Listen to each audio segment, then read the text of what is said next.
And welcome back. I'm Miranda Kahn. Time now to look at your money news. The green energy movement in America is dead. That's according to Stephen Moore, who says the fad of windmills and solar panels serves as proof that central planning just doesn't work. Moore believes shale oil and gas have, quote, crushed the green movement. North Dakota is known around the world for its oil production, but what you may not realize is that it's also known for caviar. Yep, caviar. May is the start of the season, and fish in the area produce more than 2,000 pounds of the delicacy, but that state only allows 1,000 pounds of the fish eggs to be collected, and a 4-ounce jar will put you back about $100. The Insurance Institute for Highway Safety says most mid-size SUVs fail U.S. crash tests. In fact, only 3 of the 7 models tested earned a good rating. The report comes as Detroit automakers face a slowdown in sales.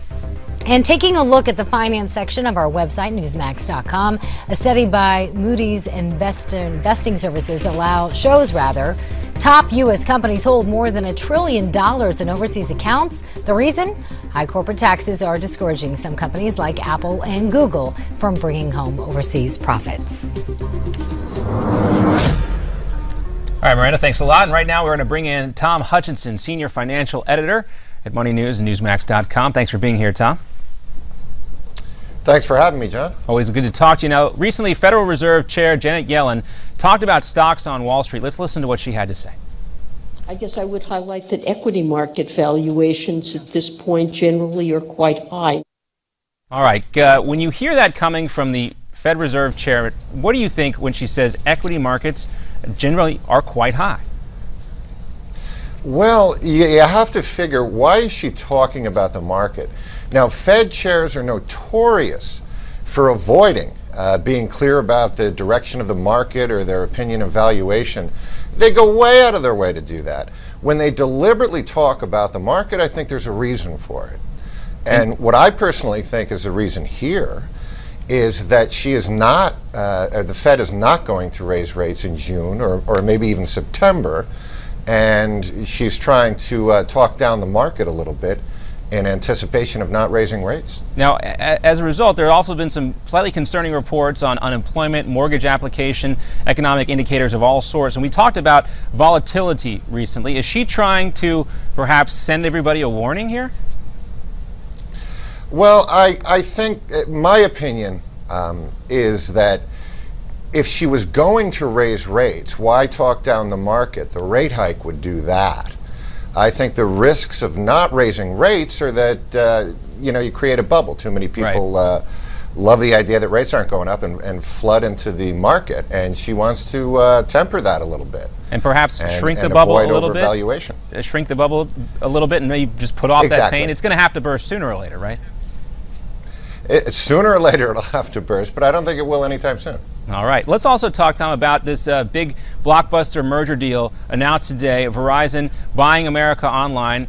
Does this prove to us, I mean, we're looking at $4.4 billion here, but some say this is a sign that Verizon is really maybe behind the 8 ball here a little bit, trying to get into the content game in a more significant way. What's your take?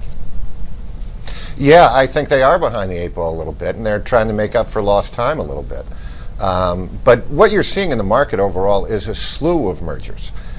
You're seeing activity that we haven't seen since before the financial crisis. And I think you can expect a lot more of these kinds of deals.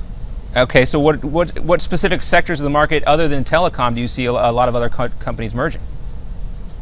Well, you're already seeing it in biotech and healthcare.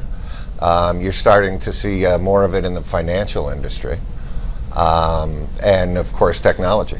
And has there been a series of mergers and acquisitions like this, other than, you talked about this before the last downfall? Is this normally what we see before an economic downturn? No, it's what you see in bull markets. And frankly, this bull market has been lagging past ones in terms of merger and acquisition activity. However, it's turning around really fast. March and April were the best years in a long, long time. I think like maybe 15 years.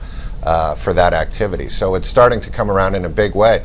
But this has taken place in all of the last bull markets in the last 25 years. Okay, so perhaps nothing to see here in terms of mergers and acquisitions. Tom, we want to thank you very much for your time. As always, good to check in with you on these types of matters. And to get more from Tom, more info, you can also learn about his newsletter, The High Income Factor. You can go to moneynews.com and make sure you hit on /HIF.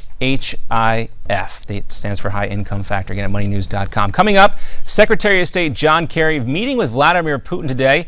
What's that all about? The first time this has happened in quite a while. You see the two shaking hands there. And later, an inspiring story of one man who did whatever it could take or would take so he could finally graduate from college. We'll have that story in our personal impact segment about those making a difference in the lives of others coming up right after this short commercial break.